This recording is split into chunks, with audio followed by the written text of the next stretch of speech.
ভোটের আবহে তপ্ত বাংলা। আজ হাওড়ায় মমতা, বর্ধমানে অভিষেকের মেঘা শো। পাল্টা প্রচারে বিজেপির ৩ মুখ্যমন্ত্রী। রাজ্যের প্রথম দফার ভোটের কাউন্টডাউন শুরু। আগামী 23শে এপ্রিল প্রথম দফার নির্বাচনকে সামনে রেখে আজ প্রচারের ময়দানে সম্মুখ সমরে তৃণমূল ও বিজেপি। প্রচারের শেষ লগ্নে আজ কার্যত উত্তাল পশ্চিমবঙ্গ। আজ দুপুরের হাওড়ায় এক বিশাল জনসভা করেন তৃণমূল নেত্রী মমতা বন্দ্যোপাধ্যায়।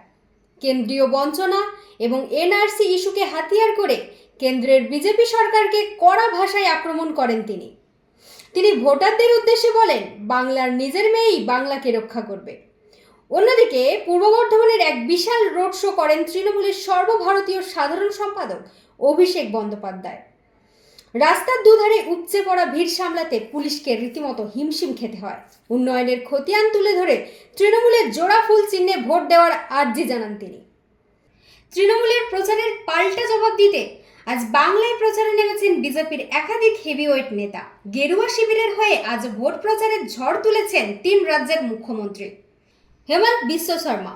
অসমের মুখ্যমন্ত্রী আজ উত্তরবঙ্গের কালিম্পং ও আলিপুরদুয়ারের সভা করেন। যোগী আদিত্যনাথ।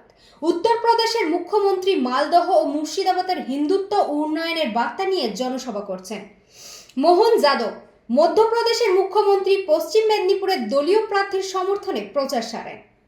বিজেপির এই সংকল্প যাত্রা 2026-এর প্রচারের মূল কেন্দ্রবিন্দুতে রয়েছে দুর্নীতি দমন এবং অনুপ্রবেশ রক্ষা। নির্বাচন কমিশনের কড়া নজরদারির মধ্যে আজ উত্তর 24 পরগনা ও বীরভূমের পক্ষপাতিত্বের অভিযোগে 5 জন বিএলওকে সাসপেন্ড করা হয়েছে। একদিকে কলকাতার রাজাবাজার এলাকা থেকে আজ আগ্নেয়াস্ত্র সহ এক ব্যক্তিকে গ্রেপ্তার করেছে এসটিএফ। ভোটের মুখে এই অস্ত্র উদ্ধার ঘিরে শহর জুড়ে কড়া নিরাপত্তা জারি করা হয়েছে।